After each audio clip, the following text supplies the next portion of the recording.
ఈ మధ్యనే 50 ఏళ్ళు అయినా ఎమర్జెన్సీ ప్రకటించి అని ఆ చీకటి అధ్యాయాన్ని గురించి దేశమంతా కూడా చర్చించుకుంది.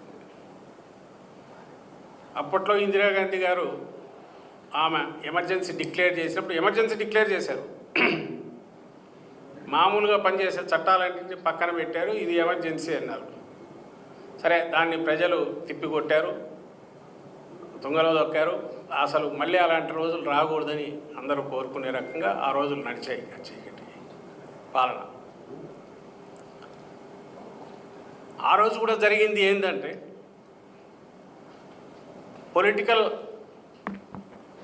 ఎగ్జిక్యూటివ్ అనండి, లేకపోతే ఎలక్టెడ్ ఎవరైతే ఉన్నారో అవి రాజ్యాంగబద్ధంగా రాజ్యాంగ చట్టాలకు లోబడి పని చేసేంత వరకు వాటికి ఉన్న అధికారాలు, ఆ చట్టాలను పక్కన పెట్టినప్పుడు అవి పూర్తిగా ఆ అధికారాలను దుర్వినియోగం ఎంతవరకు అవుతాయి పరాకాష్ట అనేది ఆ రోజు కనపడింది.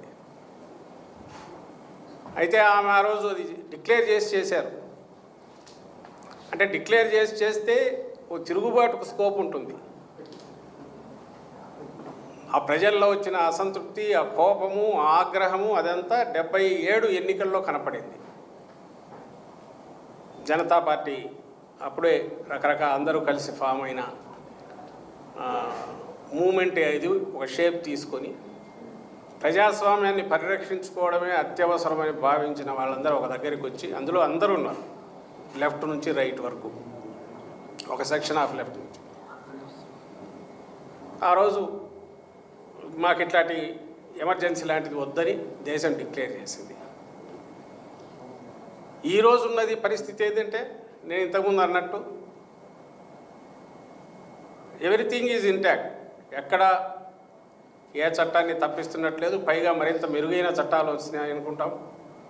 అన్ని సెక్షన్లు ఉన్నాయి, చట్టాలు ఉన్నాయి, న్యాయస్థానాలు ఉన్నాయి, రాజ్యాంగం ఉంది, ప్రజాస్వామ్యం ఉంది. ప్రజాస్వామ్యబద్ధంగా ఎన్నుకోబడినామనుకునే ఓ ప్రభుత్వం ఉంది. మరి ఈ ఏడాదిలో ఆంధ్రప్రదేశ్లో ఏం జరిగింది అని అంటే, ప్రభుత్వ యంత్రాంగం, అందులోనూ ముఖ్యంగా కొట్టొచ్చినట్టు కనపడే పోలీసు, మిగిలిన అన్ని వ్యవహారాల్లో అడ్మినిస్ట్రేషన్ అనేది ఇండైరెక్ట్ కనపడుతుంది, ఇది డైరెక్ట్. ఎందుకంటే వీళ్ళు శాంతి భద్రతలను కాపాడాలి. ఎక్కడా ఎలాంటి అల్లర్లు జరగకుండా చూడడంతో పాటు చట్టాలను అమలు చేయడంలో అందరికీ సహకరించాలా, సామాన్యుడికి రక్షణగా ఉండాలా. ఒక ఆదర్శప్రాయమైన పోలీసు వ్యవస్థ అంటే అది ఇంకా చాలా చెప్పుకోవచ్చు. పీపుల్ ఫ్రెండ్లీ అనేది, డెమోక్రటిక్ రైట్స్ నిలబెట్టే రకంగా, ప్రొటెస్ట్ అనే దానికి పూర్తి రక్షణ కల్పిస్తూ. ఎందుకంటే స్పిరిట్ ఆఫ్ డెమోక్రసీ అల్టిమేట్లీ అసమ్మతి, డిసెంట్, ప్రొటెస్ట్, అది చేయడానికి అవసరమైన స్పేస్ ఇవ్వాలి ప్రజలకు కానీ, పొలిటికల్ పార్టీస్కి కానీ, రాజకీయ పక్షాలు కావచ్చు, ప్రెషర్ గ్రూప్స్ కావచ్చు, వాళ్ళ ఆకాంక్షలు వ్యక్తం చేయడానికి. అది కూడా చాలా అత్యాశేమో తెలియదు, అంత అక్కర్లా. అట్లీస్ట్ ప్రతిపక్ష పార్టీలకు సంబంధించినంత వరకు వాటికి ఉన్న హక్కులను కాలరాయకుండా ఏ రకంగా ప్రొటెక్ట్ చేయాలనే దాంట్లో ఒక ఇండిపెండెంట్ స్టాండ్ కొంతలో కొంత అయినా తీసుకుంటుందని ఎక్స్పెక్ట్ చేస్తాం. అయితే ఈ ఏడాదిగా చూస్తే మీరందరూ గమనిస్తే, తొలిగా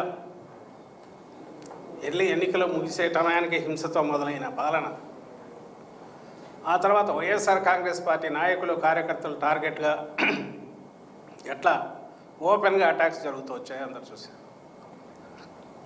మెల్లమెల్లగా పోలీసు అధికార యంత్రాంగం కావచ్చు కింది వరకు, ఈ రోజుకు చూస్తే కానిస్టేబుల్ కూడా 100 మంది 1000 మంది బయట పక్కన విఆర్లో ఉండేవాళ్ళు ఉన్నారు. లెక్కలు తీస్తే పైనుంచి కింది వరకు డీజీ, అడిషనల్ డీజీ కిందకి వస్తే కూడా ఎవరైతే వీళ్ళ అనుగ్రహానికి అనుగ్రహ పాత్రలు కాలేదో, ఇప్పుడున్న ప్రజెంట్ సెటప్, ఈ కూటమి, సోకాళ్ళు కూటమి అంటే తెలుగుదేశం, కూటమి అనేది పైకి కనపడిన ఎవరు అంటే తెలుగుదేశమే.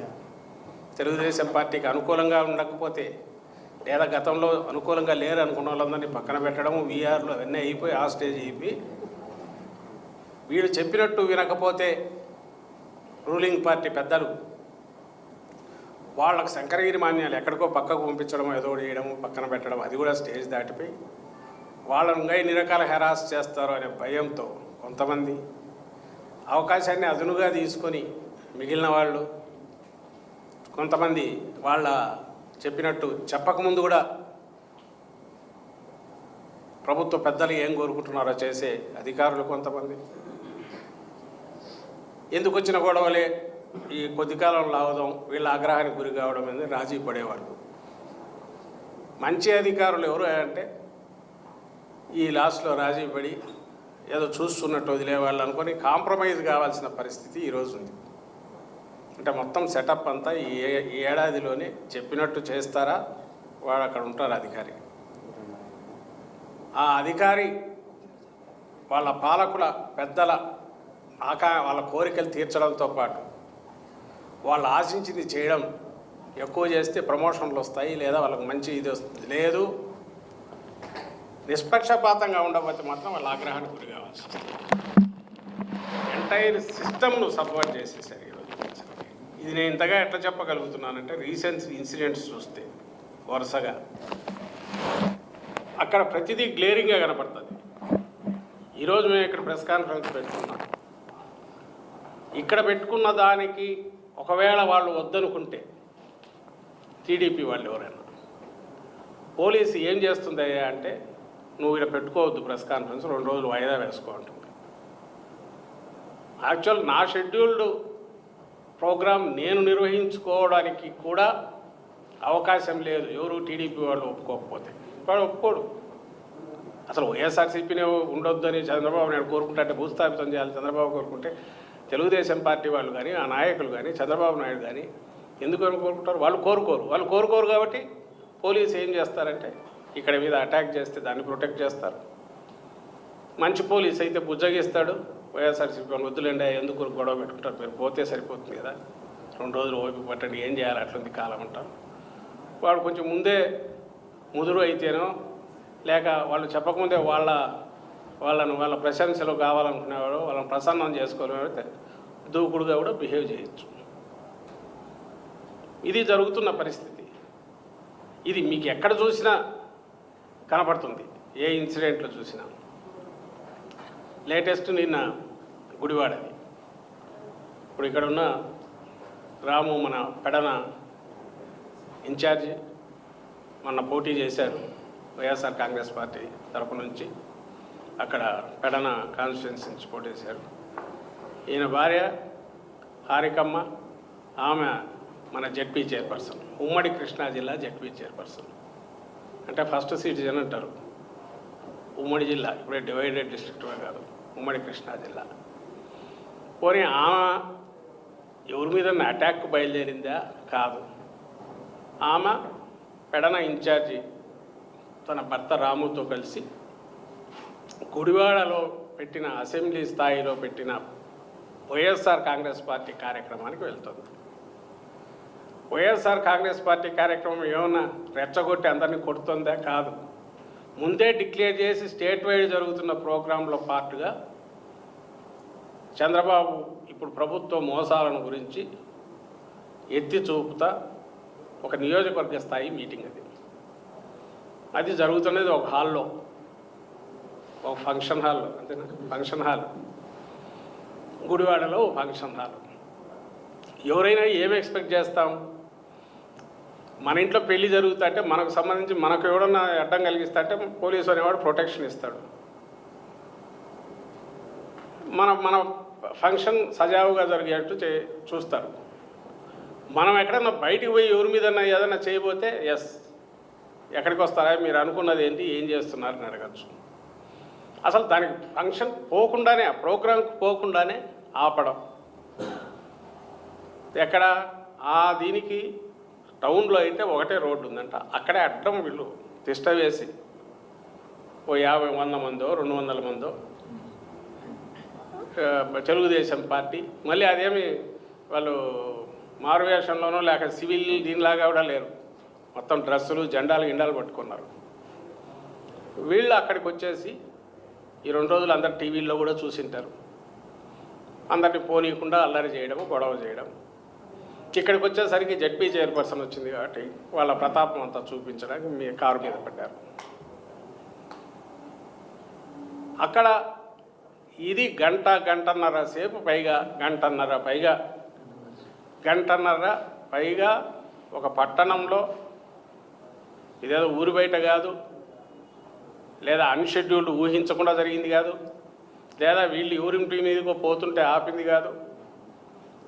వీళ్ళు ప్రోగ్రాంకు పోవడానికి పోతే ఆపితే గంటన్నర సేపు పోలీసులు అక్కడే ఉంటారు, పోలీసు అధికారులు అందరూ ఉంటారు, 100 మంది పోలీసులు ఉంటారు. ఈ గంటన్నర సేపు వాళ్ళు అవతల ఉన్న గూండాలు వెకిలి చేష్టలు, బూతులు, మహిళని చూడకుండా ఒక బీసీ మహిళ జడ్పీ చైర్పర్సన్ నాయకురాలు, ఆమె ఎక్కడ ఎవరిని రెచ్చగొట్ల, ఏదో కారులోంచి దిగి ఎవరిని ఛాలెంజ్ చేయలే.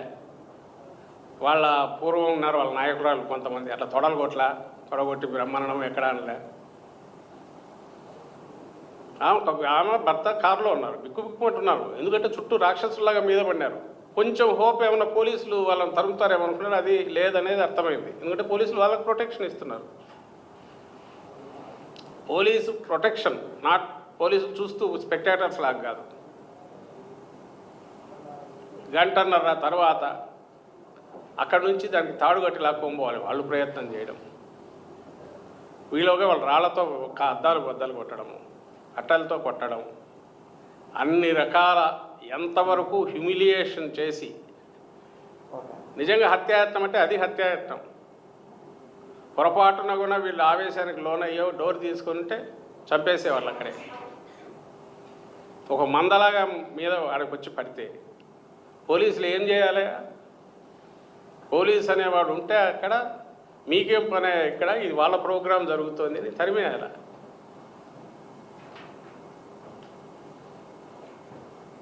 అలా చేయలే.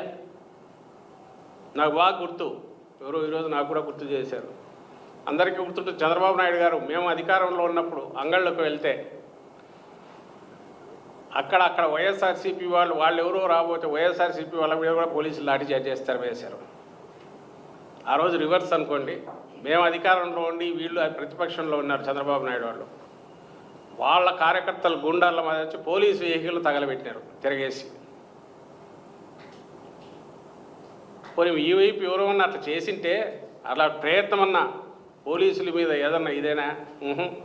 పూర్తి చట్ట ప్రకారము మాకున్న అవకాశం, మాకున్న వెసులుబాటును యూజ్ చేసుకుని మేము ఒక మీటింగ్ జరుపుకుంటాం మహాప్రభు అని వీళ్ళు అడుగుతున్నారు.